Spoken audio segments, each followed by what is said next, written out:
जब समय बहुत बुरा होगा,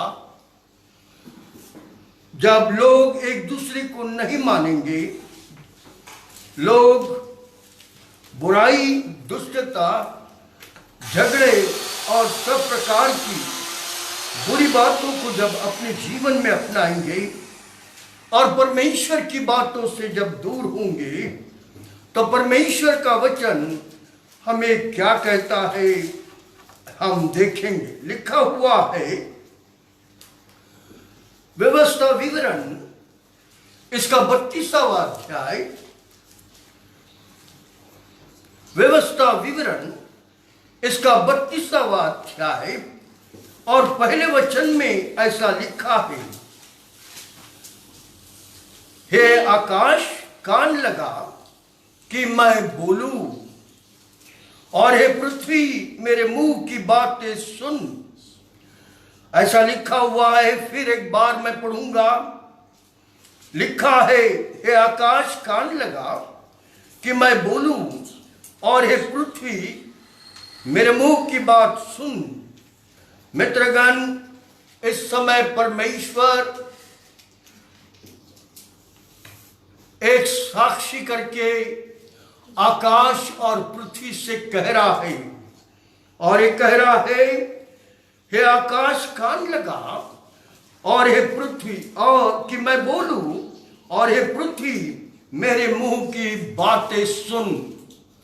ताकि सबूत के लिए कोई तो भी चाहिए, और इसीलिए परमेश्वर इस प्रकार से कहकर कह रहा है, जैसा लिखा है यशायाह नबी की किताब इसका 1 अध्याय और उसकी दूसरी आयत में क्या लिखा है, देखो।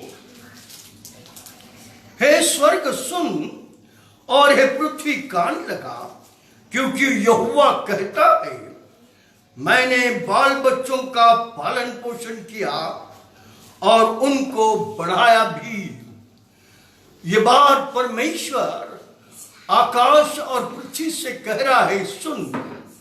और फिर आगे फिर कहता वो, हे स्वर्ग सुन और हे पृथ्वी कान लगा, क्योंकि यहोवा कहता है, मैंने बाल बच्चों का पालन पोषण किया और उनको बढ़ाया भी।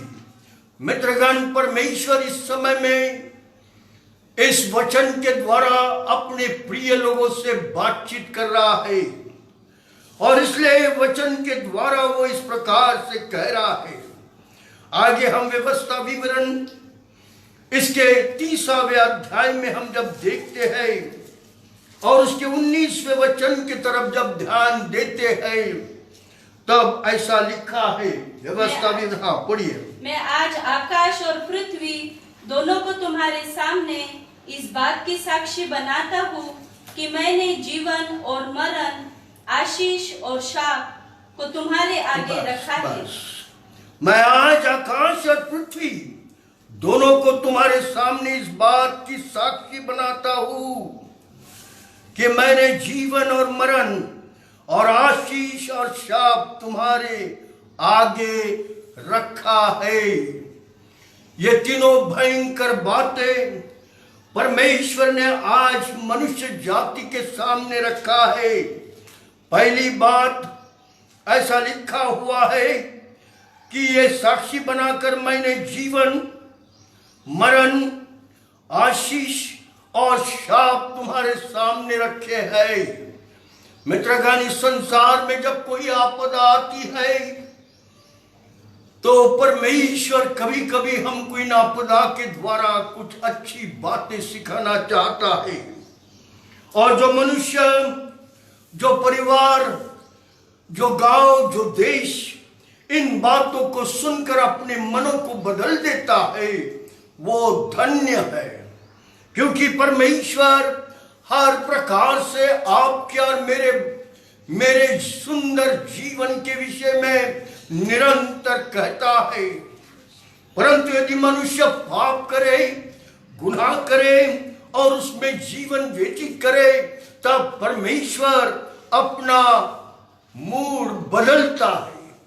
जो प्रेम करने वाला परमेश्वर है वो न्याय पर आकर टिकता है। इसलिए उसने कहा कि जीवन और मृत्यु, आशीष और शाप तुम्हारे सामने रखा है। Now you choose it. जो तुमको योग्य लगता है उसे पसंद कर लो। अगर आज आपका दिल कहता है प्रभु का वचन मेरे पास इसलिए आ रहा है कि हम अच्छी बातों को चूज कर ले, जीवन, मरण, आशीष और शाप, इनमें से क्या हम चाहते हैं? अगर शाप को देखा जाए तो इन दिनों में हमारे सारे विश्व पर एक शाप आया हुआ है और हम इस शाप के कारण परेशान है। सारा विश्व कोरोना के कारण त्रस्त है। लोग कह रहे मेडिसिन नहीं, इंजेक्शन नहीं, और ऐसे समय में हम सब मिलकर अपनी युक्तियों से एक दूसरे को बचा रहे हैं। परंतु ऐसे श्राप से केवल परमेश्वर हमको छुड़ा सकता है, क्योंकि प्रभु का वचन कहता है जीवन, मरण, आशीष और शाप तुम्हारे सामने रखा है। आगे ऐसा कहता है वो यशायाह नबी की किताब इसके 3 अध्याय में, पहले अध्याय और 3 वचन में क्या लिखा है हम देखते हैं। बैल तो अपने मालिक को और गधा अपने स्वामी की चरनी को पहचानता है, और गधा अपने स्वामी की चरनी को पहचानता है। परंतु इज़राइल मुझे नहीं जानता, परंतु मेरे लोग इज़राइल मुझे नहीं जानता और पहचानता। मेरी प्रजा विचार नहीं करती, मेरी प्रजा विचार नहीं करती। मित्रगण, परमेश्वर का वचन स्पष्ट है। बैल तो अपने स्वामी मालिक को और गधा अपने स्वामी की चरनी को जानता है, परंतु हम लोग जो इस संसार में रहते हैं जीवते परमेश्वर को नहीं पहचानते। हमारा आज कर्तव्य है कि हम जीवित परमेश्वर को जाने, जिस परमेश्वर के हाथ में आज जीवन है, मरण है, आशीष है और श्राप है। ऐसे महान परमेश्वर को समझ ले और जाने और अपनी बुरी चाल से फेर ले, क्योंकि समय बुरा है, वक्त बहुत विकट है, संकट घिरा हुआ है। ऐसे समय में यदि हम सच्चे परमेश्वर को पहचान ले, जो हम पर संकट डाल सकता है, जो हम पर आपदा भेज सकता है, जो हमारे लिए परेशानी कर सकता है, उस प्रभु को हम जान ले। इसलिए परमेश्वर का वचन आगे क्या कहता हम देखेंगे। यशायाह नबी की किताब इसका 1 अध्याय और 14 वचन में क्या लिखा है। 4 वचन में, हाय यह जाति पाप से कैसी भरी है। ओ प्रभु कहता, हाय यह जाति कैसी पाप से भरी है। यह समाज अधर्म से कैसा, यह समाज अधर्म में से कैसा बिगड़ा हुआ है। इस वंश के लोग कैसे कुकर्मी ओ इस वंश के लोग कैसे कुकर्मी है। ये बाल बच्चे कैसे बिगड़े हुए ओ हैं। ये बाल बच्चे कैसे बिगड़े हुए हैं। उन्होंने यहोवा को छोड़ दिया, ओ उन्होंने यहोवा को छोड़ दिया। उन्होंने इज़राइल के पवित्र को तुच्छ जाना, ओ इज़राइल के पवित्र प्रभु यीशु को तुच्छ जाना। वे पराये बनकर दूर हो गए, वे पराये बनकर दूर हो गए। मित्रगण, प्रभु का वचन स्पष्ट आज कह रहा है, हाय ये जाति कैसे पाप से भरी है। आप और मैं जानते, पल पल भर मनुष्य जाति पाप करता जा रहा है, मनुष्य जाति बेईमानी करता जा रहा है, मनुष्य जाति लुचपन करता जा रहा है, मनुष्य जाति व्यभिचार करता जा रहा है, मनुष्य जाति टोना करता जा रहा है, ईर्ष्या करता जा रहा है, झगड़ा करता जा रहा है और अपने आप को परमेश्वर से दूर रख रहा है। हाय ये जाति कैसी कुकर्म से भरी है। हाय ये जाति कैसी बिगड़ गई है। हाय उन्होंने यहोवा को छोड़ दिया। हाँ मित्रगण, तुमने और मैंने अपने निर्माणकर्ता परमेश्वर को छोड़ दिया और हमने उस शैतान का हाथ पकड़ा जो हमें बुराई की तरफ लेकर चलता है। इसी गरज से परमेश्वर का वचन हम तक आता है कि हम ठीक हो जाए। हाय क्या बिगड़ी हुई जाति है, अधर्म से कैसे भरा है। आज अधर्म ने अपना ठिकाना बैठा दिया है। वो हर मनुष्य के अंदर रहता है और हो सके उतना अधर्म करने के पीछे चला है। इसलिए यशायाह नबी की किताब इसका पहला अध्याय 15 वचन में क्या लिखा है हम देखेंगे। जब तुम मेरी ओर हाथ फैलाओ, जब तुम मेरी ओर हाथ फैलाओ, तब मैं तुमसे मुख फेर लूंगा। तब मैं तुमसे मुंह फेर लूंगा। तुम कितनी भी प्रार्थना क्यों ओ न करो, तुम कितनी भी प्रार्थना करो, रो, तो भी मैं तुम्हारी न सुनूंगा, तो भी मैं नहीं तुम्हारी सुनूंगा, क्योंकि तुम्हारे हाथ खून से भरे हैं। क्योंकि तुम्हारे हाथ बुरी बुरी बातों से, खून से लदे हुए हैं। तुमने परमेश्वर के विरुद्ध अपराध किया है, तुम गुनहगार हो। और इसलिए जब तुम प्रार्थना करोगे और विनतियां करोगे तो मैं अपना मुंह फेर लूंगा, क्योंकि पाप बहुत बढ़ गया है। मित्रगण, आपदा, महामारी, बुराई, दुष्टता, ये सारी चीजें भयंकर है। परंतु आज सवेरे परमेश्वर आपको और मुझे क्या कहता है हम देखेंगे। वचन कहता है गलतियों की पत्री इसका 5वां अध्याय और 19वें वचन में कि हर मनुष्य निरंतर पाप के जीवन में जीता है। इसलिए हम देखेंगे गलतियों की पत्री इसका 5वां अध्याय और 19वें आयत में ऐसा लिखा है, शरीर के काम तो प्रकट है, शरीर के काम तो प्रकट है, अर्थात व्यभिचार, गंदे काम, लूचपन, मूर्ति पूजा, ठोना, बैर, झगड़ा, ईर्ष्या, क्रोध, विरोध, फूट, विधर्म, डाह, मतवालापन, लीला क्रीड़ा और इनके जैसे और काम है। और इनके जैसे और काम है। इनका भाग परमेश्वर के राज्य स्वर्ग में नहीं होगा। आज सवेरे हम अपने आप को टटोल ले, किस अपराध में मैं पाया जाता हूं, क्योंकि मेरा शरीर अपराधी है। मैं आज अगर अपराधी हूं तो आज मुझे अपने आप को टटोलना है। क्या मैं व्यभिचार के पातक में हूं? क्या आज मैं गंदे कामों में हूं? क्या आज मैं लुचपन करता हूं? क्या मैं आज जादू टोने में पड़ा हूं?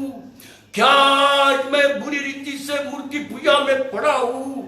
तो आज हमें समझना है मित्रगण, परमेश्वर कहता ऐसे सारे लोग स्वर्ग के वारिस न होंगे।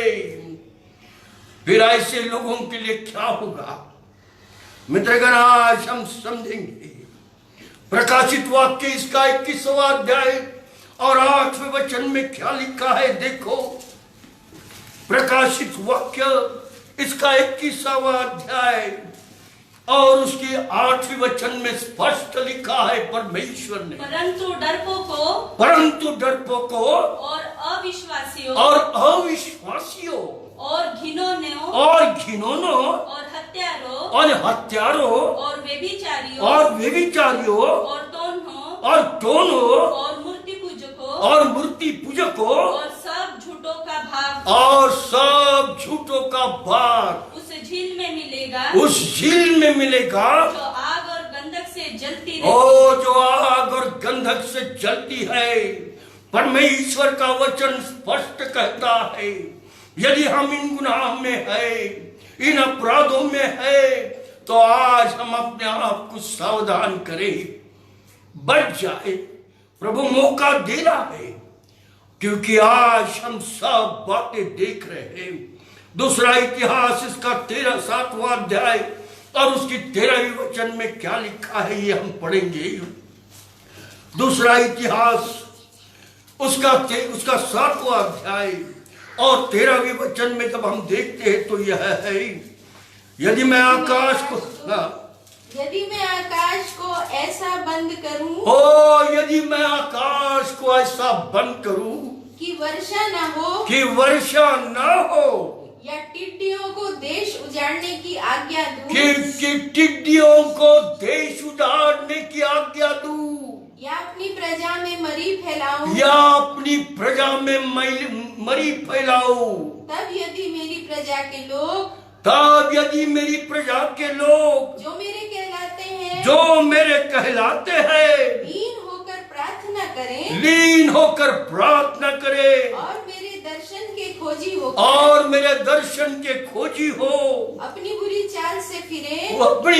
चाल से फिरे तो मैं स्वर्ग में से सुनकर उनका पाप क्षमा करूंगा और उनके देशों को ज्यों का त्यों कर दूंगा। ये बात परमेश्वर कहता है, यदि मैं आकाश को बंद करूं कि वर्षा न हो, मित्रगण ये प्रभु कर सकता है, ये परमेश्वर के हाथ में है। परमेश्वर पानी बंद कर सकता है, परमेश्वर टिड्डियों को भेजता है। परमेश्वर की आज्ञा मानने वाले ऐसे सब लोग इस संसार में है। और इन दिनों में जबकि हमारा देश टिड्डियों से सारे खेतों को चाटता हुआ चला जा रहा है, पवित्र शास्त्र बाइबल भविष्य कहता है कि अंत के दिनों में इस प्रकार की आपदा इस पृथ्वी पर आएगी, क्योंकि मनुष्य जाति पाप में फंसा है और मुझसे दूर हो गया है। मित्रगण, आज प्रभु का वचन हमसे कह रहा है, इसी गरज से प्रकाशित वाक्य इसके 9वें अध्याय और पहले वचन में क्या लिखा है हम देखेंगे। यूहन्ना ने यह दर्शन देखा और बड़ी सुंदरता से दर्शन के द्वारा इस मनुष्य जाति को बताया कि देखो सावधान, क्योंकि आने वाले दिनों में एक भयंकर आपदा फिर आएगी। ऐसा लिखा हुआ है पहले वचन में, प्रकाशित वाक्य 9वां अध्याय और पहले वचन में, जब 5वें स्वर्गदूत ने तुरी फूकी, जब 5वें स्वर्गदूत ने तुरी फूकी तो मैंने स्वर्ग से पृथ्वी पर एक तारा गिरता हुआ देखा। तब मैंने स्वर्ग पर से पृथ्वी पर एक तारा गिरता हुआ देखा और उसे अथाह कुंड की कुंजी दी गई और उस तारे के पास अथाह कुंड की चाबी दी गई। उसने अथाह कुंड को खोला और कुंड में से बड़ी भट्टी का सा धुआं उठा और कुएं के अंदर से एक बड़ी भट्टी सा धुआं उठा और कुंड के धुएं से सूर्य और वायु अंधकारमय हो गए। मित्रगण, ये परमेश्वर का वचन आपसे और मुझे आज किसी बात में सचेत कर रहा है कि आने वाले दिनों में इस प्रकार की आपदा इसी पृथ्वी पर रहने वाले लोगों के लिए आने वाली है। और इसी गरज से फिर प्रकाशित वाक्य 9वां अध्याय और दूसरी वचन में क्या लिखा है, देखो। उसने अथाह कुंड को खोला और कुंड में से बड़ी भट्टी का सा धुआं उठा और कुंड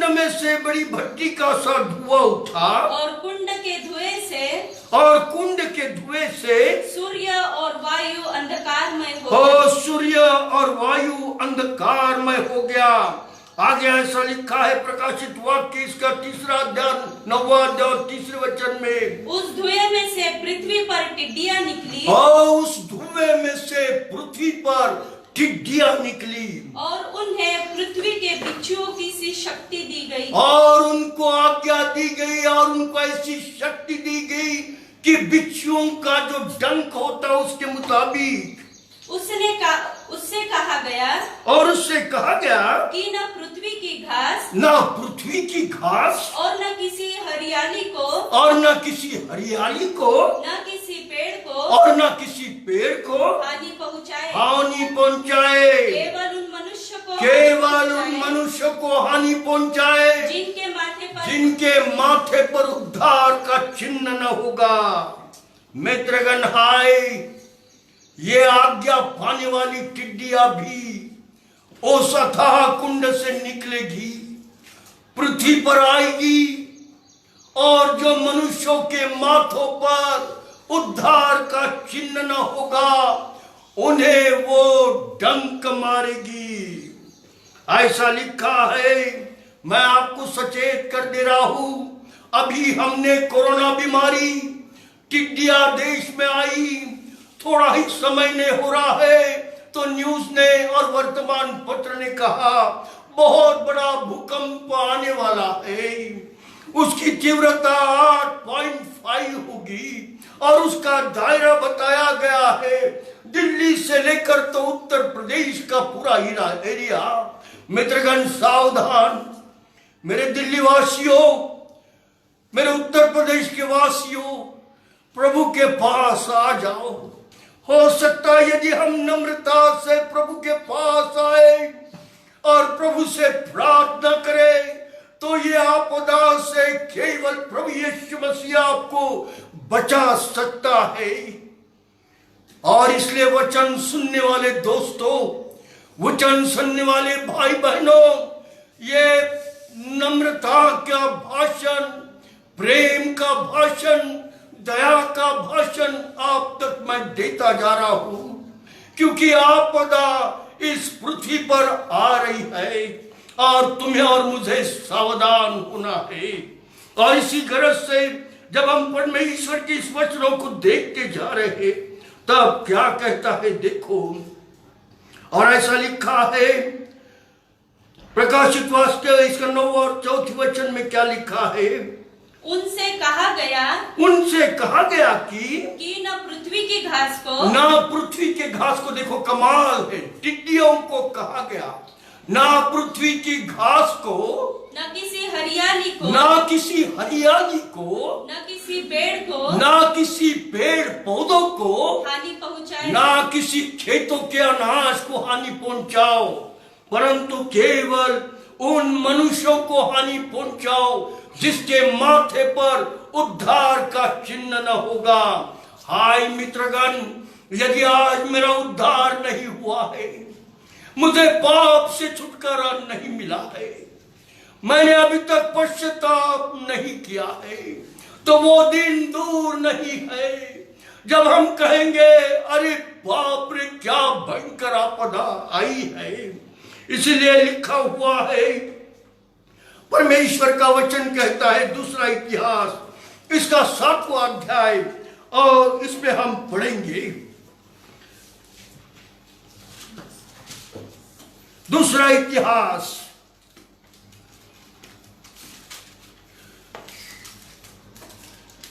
इसका 7वां अध्याय और उसकी